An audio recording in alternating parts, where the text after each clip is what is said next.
Yo, welcome back to the channel. I'd like to thank all the new subscribers which have been coming in, which has been, well, a bit overwhelming really. I wasn't expecting those sort of numbers to come in, so thank you very much for those who have tuned in. Today I want to talk about the shift of things that are taking place. Quantitative easing, whether we used it in 2009, 10, 11, 12, or in 2020.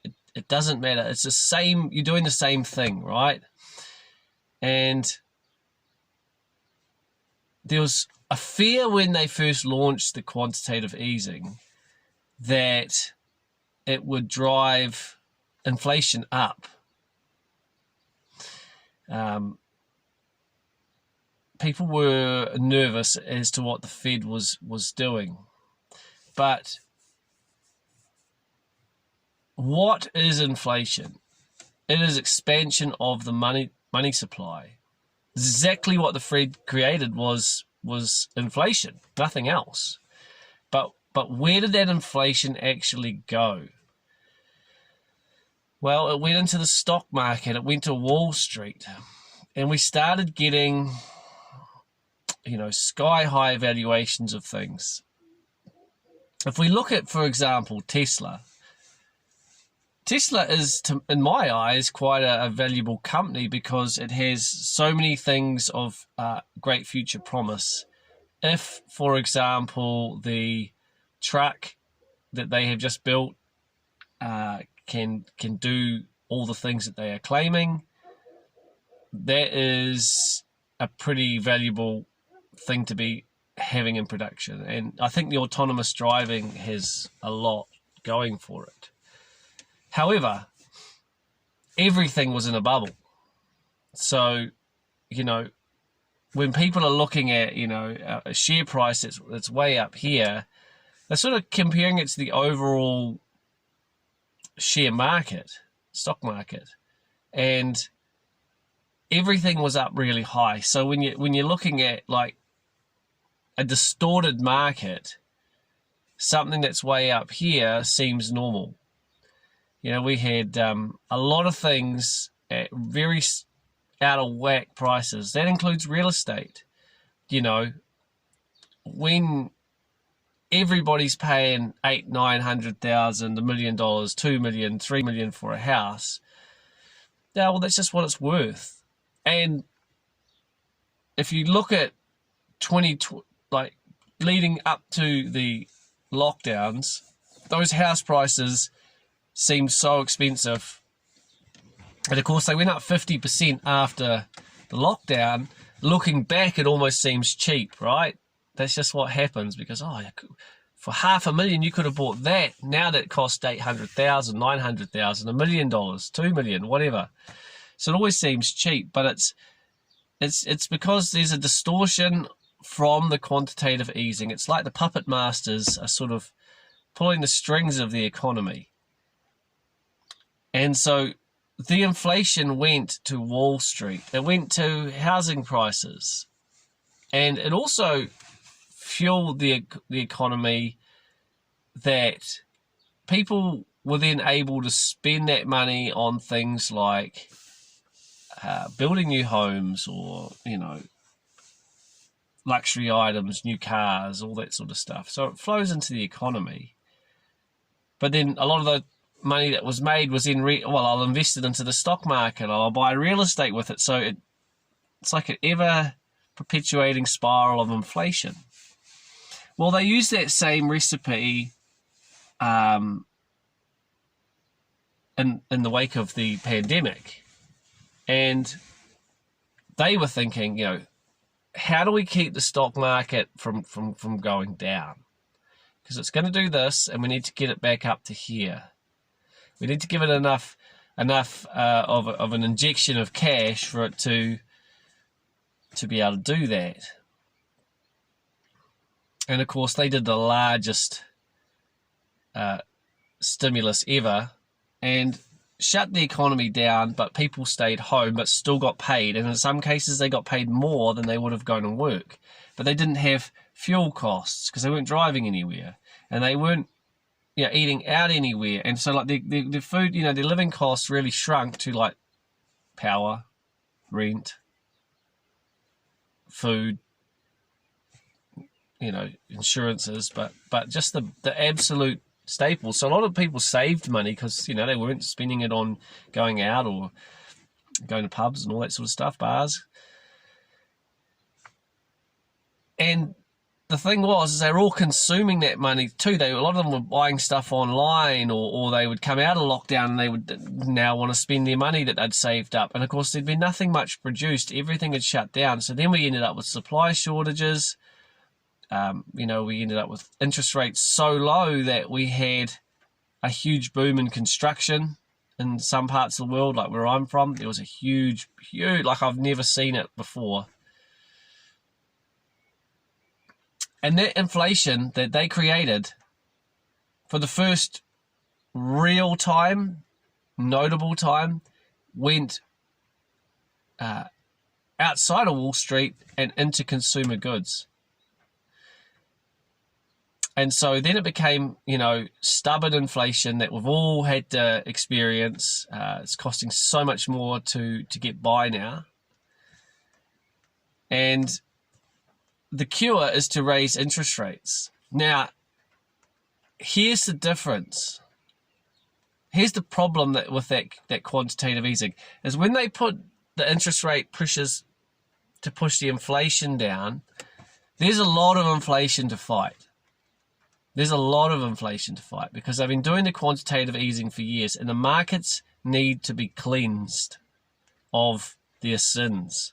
And there's been a lot over the last since the financial crisis, or even before the financial crisis, that's never really been solved. And so now the market's trying to find equilibrium.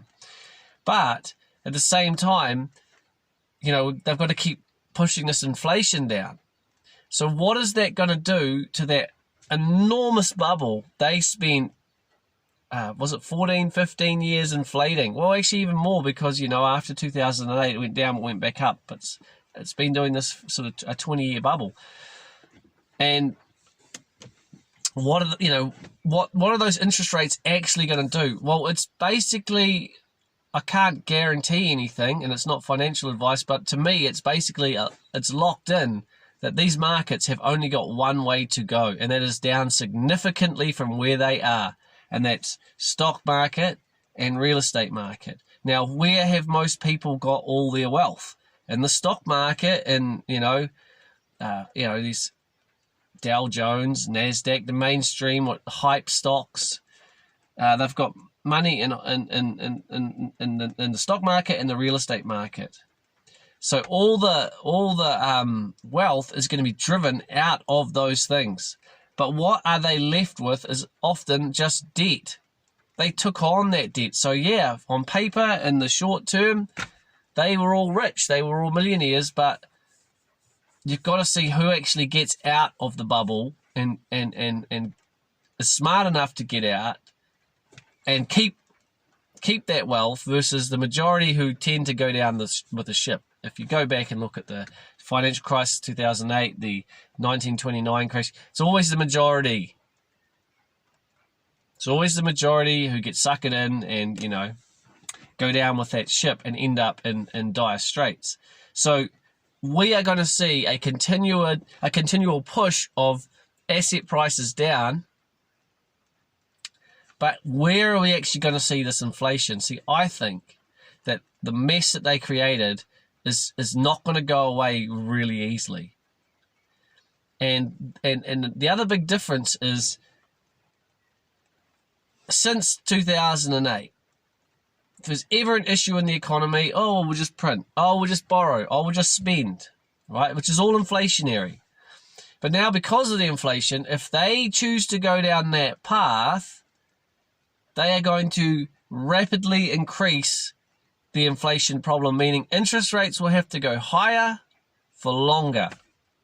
So before, there was no consequence. It was, look, we're going to lower interest rates, we're going to print some money. Oh, look, the stock market went up. Job done. We can celebrate. But now in order to keep the stock market or the real estate market from crashing, in order to be able to pay the foreign creditors that they owe money to, they can't print. They can't print to make that happen. Or they can, but it's catastrophic for the inflation crisis. So you see what I mean? They've got two problems. They can't use that bag of tricks anymore. And I think a lot of people think that, oh, we'll see higher interest rates and then they'll go back down to 2%, 4%.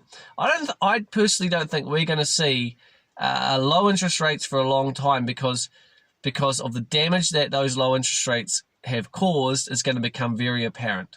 And what's the one thing that people don't have in low interest rate environments is savings. A lot of people have got no savings because they weren't getting interest. One banker told me, we get these elderly people come in and they say, I'm not getting enough interest, and I tell them the stock market's over there, buddy. If you want to get a return, you got to go to the stock market. And so these, people who were counting on these savings for a retirement or a rainy day said, I'll put it in the market. And we were getting 15% returns here for a while. Oh, I'm glad I did that. I'll put everything in the market. Always happens. So we're going to see a lot of people, I think, in a situation where the saying, when the tide goes out, you can see who's been skinny dipping, is going to ring very, very true. So, we need to be thinking up here to come to our own conclusions of how you're going to mitigate this crisis. But, it wouldn't hurt to have some savings, some food on hand, growing a garden, all those sorts of things, trying to be a bit more self-sustaining so that, if the gunk hits the fan, then, you aren't in such a vulnerable position. Paying your debt down, paying your mortgage down can always, versus just blowing your money at whatever, throwing it out the window. It's probably a wiser idea. But now is the time to really be thinking that this is going to be, in my opinion, a long grind of a recession, and it's going to be going on for quite some time. And it's going to get, in my opinion, worse before it gets better. So we need to make sure that we can get through this and out the other side, because we don't want to do it, hard if we can avoid it. Anyway, I'll wrap this video up. Thank you very much for subscribing, and we'll see you in the next one. Peace.